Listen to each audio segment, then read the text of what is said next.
Welcome back ناظرین کرام، آپ ہمارے ساتھ ہیں پروگرام نعت کا سلطان میں۔ سیرت کے حوالے سے گفتگو کریں گے منیر دوگل صاحب سے، لیکن اس سے پہلے چند نعتیہ اشعار اگر مظہری صاحب آپ سنا دیجیے۔ جی، میں پیر سید نصیر الدین نصیر شاہ صاحب کا ذکر جی ہوا، ماشاءاللہ، ان کی فارسی ایک نعت کے چند اشعار میں پیش کرتا ہوں۔ صحیح دیکھیے گا، بہت سہل ہے سب کو۔ جی یہ دیکھیں، دل بکوئے تو یا رسول اللہ، دل بکوئے تو یا رسول اللہ، رو بسوئے تو یا رسول اللہ، رو بسوئے تو یا رسول اللہ،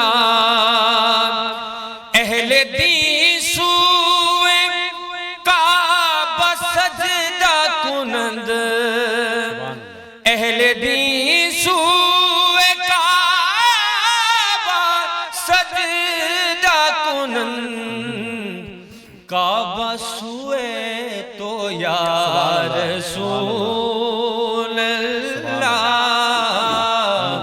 کعبہ سوئے تو یا رسول اللہ۔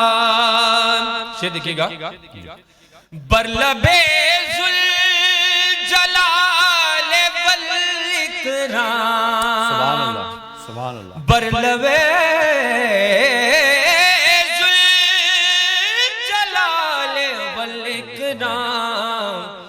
گفتگوئے تو یا رسول اللہ، اور مکتا ہے، کاش گوید نصیر در محشر،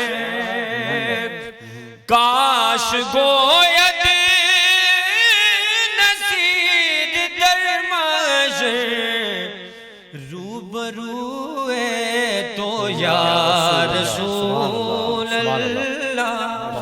بہت خوب، بڑے ہی خوبصورت انداز میں پیر نصیر شاہ صاحب کا کلام سنا رہے تھے مظہری صاحب۔ منیر دوگل صاحب، آپ کی طرف ہم آئیں گے۔ سیرت کے حوالے سے آج کیا موضوع لائے ہیں آپ؟ بسم اللہ الرحمن الرحیم۔ آج اخلاص کی جو جز ہم آپ کی خدمت میں پیش کر رہے ہیں، جی، اس کی ہمارے جج صاحبان سے بڑی ریزیبلنس ہے۔ جس طرح سے ہمارے جج صاحبان بڑی محنت سے ہر یہاں آنے والے کی نوک پلک سنوارنے کی کوشش کرتے ہیں کہ ان کے اندر ایک نکھار آ جائے، ایک حسن آ جائے آگے بڑھ کے زندگی میں۔ آج جس جز کی ہم بات کر رہے ہیں وہ بھی اس حسن اور نکھار کے لیے ہے، اخلاص کے اندر، اور وہ ہے خود احتسابی، یعنی سیلف اکاؤنٹیبلٹی۔ ہم جتنے بھی اعمال کرتے ہیں، جو فیصلے کرتے ہیں، اس کے نتیجے میں جتنے نتائج آتے ہیں، اس کی ذمہ داری کو قبول کرنا۔ اور عام طور پہ یہ ہوتا ہے کہ اگر سب اچھا ہو رہا ہو تو ہم اس کے ساتھ کھڑے ہو جاتے ہیں اور ہم کہتے ہیں یہ میری وجہ سے ہوا، صحیح۔ اور اگر کچھ اچھا نہ ہو رہا ہو تو ہم پیچھے ہٹ کے دوسرے کی طرف ہاتھ کرتے ہیں یہ ان کی وجہ سے ہوا، بلیم کرتے ہیں، بلیم کرتے ہیں۔ لیکن خوبصورت یہ ہے کہ وہاں انسان اپنی ذمہ داری کا اظہار کرے اور کہے کہ میری ٹیم میرے ساتھ تھی، اس سب کچھ کا ذمہ دار میں ہوں۔ تو پھر اس کے اندر خوبصورتی آتی ہے اور ایک تحریک پیدا ہوتی ہے اس کو ٹھیک کرنے کے لیے۔ آپ صلی اللہ علیہ وسلم کی یہ خوبی ہمیں کیا سکھاتی ہے کہ ہماری کارپوریٹ لائف کے اندر، پروفیشنل لائف کے اندر، پرسنل لائف کے اندر، کہ ہم جہاں جہاں بھی ذمہ دار ہیں وہاں غلطی کسی سے بھی ہو، ذمہ داری ہم لیتے ہیں۔ ہم اکثر اوقات بڑی ڈیولپ کنٹریز کے اندر دیکھتے ہیں کہ اگر کسی سے کوئی خطا ہو جاتی ہے تو اس ڈپارٹمنٹ کا جو منسٹر ہوتا ہے وہ ریزائن کر دیتا ہے۔ یہ خیال آتا ہے کہ یار اس نے تو کچھ نہیں کیا، اس کے نیچے جو ٹیم تھی کہیں سے وہیں غلطی ہوئی تو یہ کیوں ریزائن کر رہا ہے؟ تو وہ ریزائن اس لیے کرتا ہے وہ خود کو ذمہ دار ٹھہراتا ہے۔ تو جب خود کو ذمہ دار ٹھہراتے ہیں تو پھر ریکٹیفیکیشن شروع ہوتی ہے کہ کہاں کہاں ہم سے غلطی ہوئی تھی۔ پھر قرآن پاک بھی ہماری اس خود احتسابی کے اندر رہنمائی فرماتا ہے اور کہا جاتا ہے کہ اے لوگو اللہ سے ڈرو، تمہیں وہی دکھایا جائے گا جو تم نے کل کے لیے بھیجا۔ اس کا تعلق روز قیامت کے ساتھ ہے. جی کہا جاتا ہے کہ جنت ایک چٹیل میدان ہے, اس کی تمام محنت جتنے بوٹے پھلدار درخت ہیں وہ ہم نے انہی جگہ سے لے کے آگے بیچے ہوئے ہیں. اگر وہ کوئی ساتھ لے کے گیا ہے تو اس کو وہاں ملیں گے, اور اگر نہیں لے کے گیا تو اس طرح کی جنت اس کو نہیں ملے گی. اللہ ایک اور جگہ پہ یہ فرمایا جاتا ہے کہ اگر چھوٹی سی آپ نے نیکی کی تو وہی آپ کو دکھائی جائے گی, اور اگر چھوٹی سی آپ نے برائی کی تو وہی آپ کو دکھائی جائے گی. یعنی کوئی چھوٹی سے چھوٹی نیکی کو یہ سمجھ کے اگنور نہ کیجئے کہ یہ تو چھوٹی سی ہے, اور کسی چھوٹی سی چھوٹی برائی کو یہ سمجھ کے نہ کر لیجئے کہ یہ تو چھوٹی سی ہے. وہ چھوٹی ہے یا بڑی ہے ڈز میٹر. نبی اکرم صلی اللہ علیہ وسلم فرماتے ہیں کہ بہترین وہ شخص ہے جو اپنا محاسبہ کرے اور کل کے لیے عمل کرے, کل کے لیے, اگلے جہان کے لیے عمل کرے. اور عاجز یا کمزور وہ شخص ہے جو خواہشات کے پیچھے لگ جائے اور پھر اللہ سے امیدیں رکھے. آپ صلی اللہ علیہ وسلم نے کیا رہنمائی پیاری فرمائی. ایک اور جگہ پہ فرمایا کہ اپنا محاسبہ کرو اس سے پہلے کہ تمہارا محاسبہ کیا جائے, اور اپنے اعمال کو تولو اس سے پہلے کہ آپ کو تولا جائے. سبحان اللہ. نبی اکرم صلی اللہ علیہ وسلم نے جتنے معاملات زندگی میں کیے اس میں نقص ہو ہی نہیں سکتا تھا. اللہ اکبر. اس کے باوجود کہیں نہ کہیں مشکلات کا سامنا ہوا.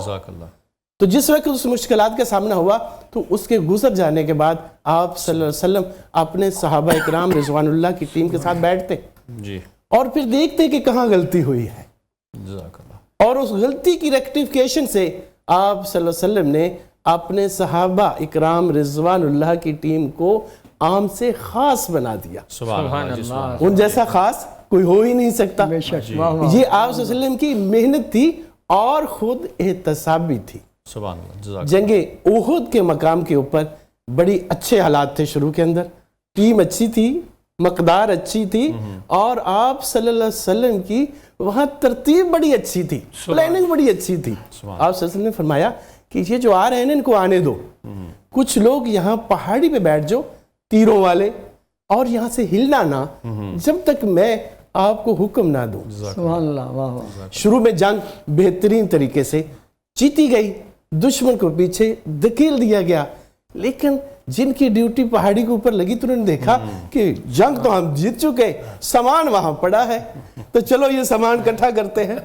یاد نہیں رہا ان کو کہ آپ صلی اللہ علیہ وسلم جو ہمارے لیڈر ہیں انہوں نے کہا تھا یہاں سے ہلنا نہ جب تک میں نہ کہوں, اور بات نہ مانی. وہ ایس او پیز کی خلاف ورزی ہو گئی. صحیح. دشمن کی فوج میں اس وقت خالد بن ولید شامل تھے جو ابھی مسلمان نہیں ہوئے تھے. بڑے ہی چلاک, شاطر, ہنرمند جنگجو تھے. انہوں نے دیکھا. جزاک اللہ. ماشاءاللہ. میرا خیال ہے ریزلٹس جو ہے نا وہ ہمارا وقت بھی محدود ہے آج کسی سلسلے میں. اگر ریزلٹس پہلے دکھا دیں. کس کا؟ جی محمد بلال اکبر کے اگر ریزلٹس دکھا دیں. جی 7-8 ہیں حمدانی صاحب کی طرف سے, اور زیدی صاحب بلال اکبر کے. جو ہے نا یہ پہلا کنٹیسٹنٹ ہے جی جس نے نا محبت کا لفظ بہت دفعہ استعمال ہوا تھا, جی زبر کے ساتھ پڑھا, اس لیے میں اس کو 8 نمبر آپ نے دیا. ماشاءاللہ 23 نمبر ہو گئے بلال کے, اور حسنین شوکت فریدی کے بھی نمبر اگر دکھا دیجئے.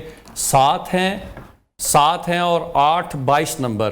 تو محمد بلال اکبر ہمارے ساتھ آگے جائیں گے نیکسٹ راؤنڈ میں. اور گفتگو معذرت دوگل صاحب کی ہم نے روک دی کہ جنگ احد میں جس طرح سے جو ڈیوٹی لگائی گئی تھی اس کو چھوڑ دیا, اور خود حساب ایس او پیز کا ہاں جی یہاں سے ضروری تھا. ناظرین کرام انشاءاللہ اسی گفتگو کو کل بھی جاری رکھیں گے.